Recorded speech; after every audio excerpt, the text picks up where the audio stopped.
Kamal Vihar project के अंदर जो खास करके हमारा एक वहाँ तालाब है, उस तालाब के पास में एजुकेशन पार्क बनाने की योजना की।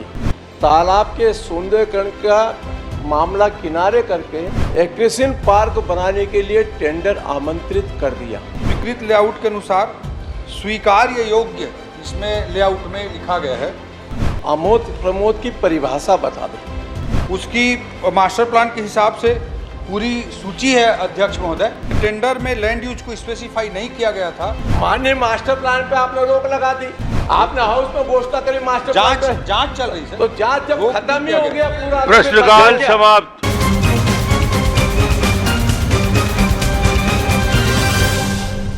सम्माननीय अध्यक्ष महोदय, मेरा प्रश्न है, कमल विहार प्रोजेक्ट के अंदर जो खास करके हमारा एक वहाँ तालाब है, उस तालाब के पास में एजुकेशन पार्क बनाने की योजना की। क्या वो 1600 एकड़ का जो पूरा प्रोजेक्ट है, उसमें मूल स्वरूप उस समय क्या था और वर्तमान में क्या है, ये स्पष्ट कर दें। माननीय अध्यक्ष महोदय, जो सम्मानित सदस्य ने प्रश्न किया है, रायपुर विकास प्राधिकरण की कमल विहार योजना के तहत। सेकंड, ये प्रश्न कौशल्या विहार का है कि कमल विहार का है? क्या है नाम, क्या है उसका? कमल विहार है, कौशल्या विहार है? आप उत्तर कौशल्या विहार का दे रहे हैं, कमल विहार का दे रहे हैं? कमल विहार, कौशल्या विहार दोनों नाम में सम्मिलित है आज की तारीख में। नहीं, कि नाम कौशल्या विहार है, कमल विहार है। दो कैसे हो? एक तो होगा। दोनों एक ही चीज है कि नाम को बदलेंगे? एक योजना के दो नानी हो भाई। अरे एक मिनट यार, थोड़ा एक तो मोर में बोलना नहीं है, उमेश से बहुत पूछ लेकर मोर बारे में बोलना है कि नहीं बोलना है, वो बोला पूछ ले। दोनों साहब महत्वपूर्ण प्रश्न क्या है कि आपने वापस कौशल्या विहार का नाम कमल विहार स्वीकृत कर लिया है क्या, ये पूछ रहा हूं। सामान्य बोलचाल की भाषा में कमल विहार पहले प्रोजेक्ट कमल विहार था, इसलिए कमल विहार कहा जाता है। कमल विहार, लेकिन पिछली सरकार करने घोषणा कर दीजिए कौशल्या विहार की जगह में। पिछले सरकार के समय में कौशल्या माता विहार नामकरण किया गया है इसका। तो वही कह रहा हूँ कि मूल नाम कौशल्या विहार कमल विहार है, कौशल्या विहार की जगह में और कोई बना लीजिए। मूल नाम को बदलने की जरूरत क्या है, उसको घोषणा कर दीजिए साथ में, क्योंकि प्रिंट है इसमें कमल विहार आपने स्वीकार किया है, कौशल्या विहार का उल्लेख नहीं है, तो उसको वैसा स्वीकार कर लीजिए। अध्यक्ष महोदय, इस संबंध में सरकार के स्तर पर चर्चा करेंगे कि क्या होना चाहिए। और अभी फिलहाल मैं सम्मानित सदस्य के प्रश्न का जवाब देना चाहूँगा। अध्यक्ष महोदय, रायपुर विकास प्राधिकरण की इस योजना के तहत बोरिया खुर्द स्थित गजराज तालाब के आसपास की भूमि का रायपुर विकास योजना पुनर्विलोकित 2021, मतलब 2021 का पहले वाला जो मास्टर प्लान था, उसमें आमोद प्रमोद प्रयोजन अंतर्गत क्षेत्रीय उद्यान सिटी पार्क इसका लैंड यूज था 2021 के मास्टर प्लान के हिसाब से। तब प्राधिकरण द्वारा उक्त भूमि में नगर तथा ग्राम निवेश अधिनियम 1973 के तहत जो टाउन प्लानिंग स्कीम की गई उस समय कौशल्या विहार कमल विहार के रूप में, तो उसके तहत स्वीकृत लेआउट के अनुसार स्वीकार्य योग्य इसमें लेआउट में लिखा गया है। स्वीकार्य योग्य मतलब acceptable as per land use, जो लैंड यूज है उसी के अनुसार उसमें डेवलपमेंट कर सकते हैं, ऐसा लिखा गया है। और जो कमल विहार तत्कालीन जो था, उसमें जो प्रोजेक्ट बना था, उसमें 40 करोड़ रुपए इससे फंड रेजिंग का भी प्लान दिखाया गया था। मेरा प्रश्न वही खड़ा होता अध्यक्ष महोदय कि तालाब के सौंदर्यीकरण का प्रावधान था, सब कुछ होने के बाद में रायपुर विकास प्राधिकरण ने एक नई एनआईटी निकाल करके तालाब के सौंदर्यीकरण का मामला किनारे करके एजुकेशन पार्क बनाने के लिए टेंडर आमंत्रित कर दिया।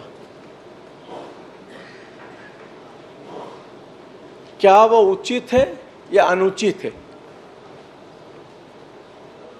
अध्यक्ष महोदय, जो लैंड यूज है 2021 के मास्टर प्लान में सिटी पार्क था, और 2031 का जो नवीन मास्टर प्लान है उसमें आमोद प्रमोद है, इंटरटेनमेंट है। तो ये इसके तहत में इसके अकॉर्डिंगली ये प्रोजेक्ट लाया गया था और उसमें ऑनलाइन निविदा की गई थी। और ऑनलाइन निविदा करके 2 पार्ट में इसका किया गया था, 7A और 7B के रूप में। तो 7A पार्ट है उसका 3 बार टेंडर करने के बाद भी कोई बीडर नहीं मिला, तो उसके कारण उसका उपयोग वो फाइनलाइज नहीं हुआ कोई टेंडर।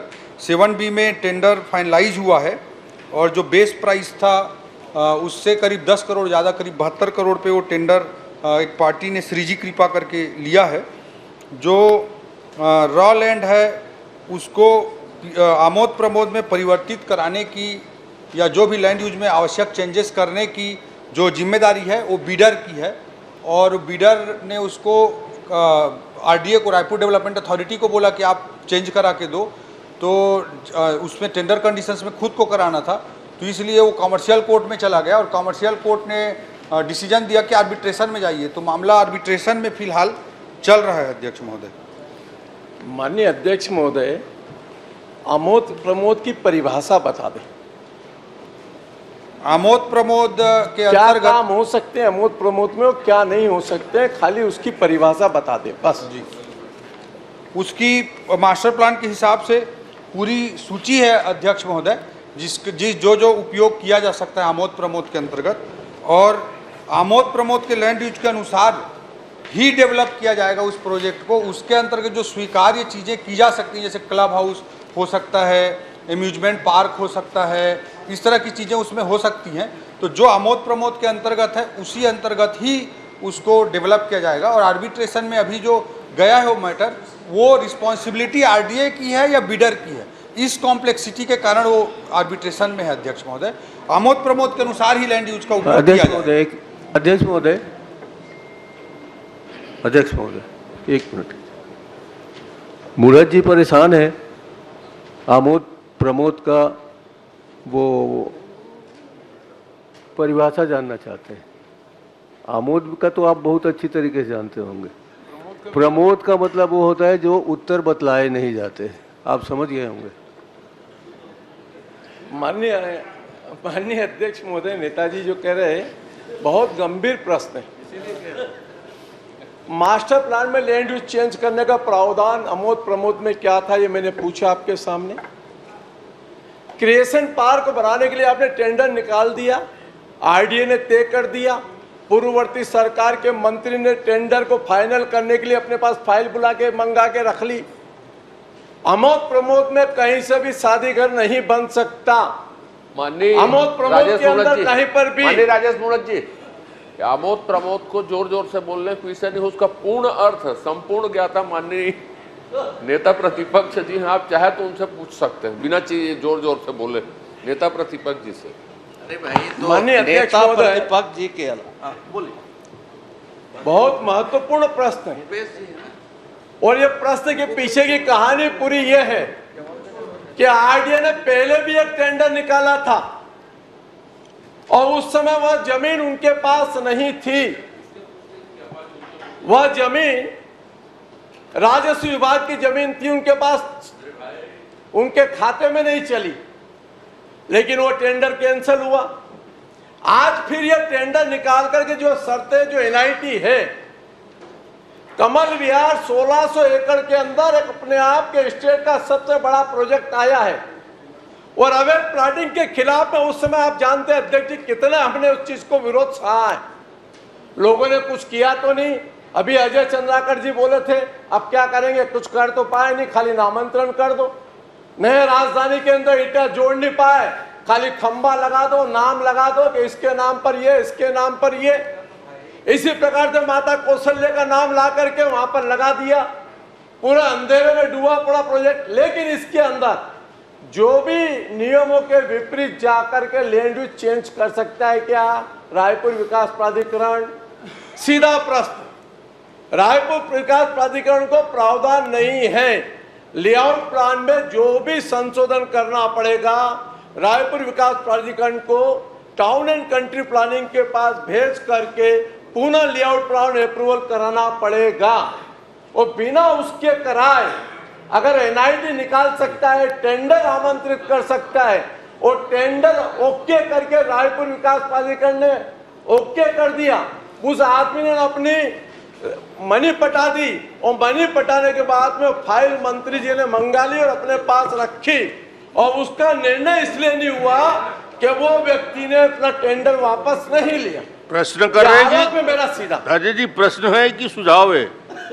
नहीं, उस पर प्रश्न यही है कि बिना लेआउट प्लान चेंज किए कैसे टेंडर आमंत्रित हो गया।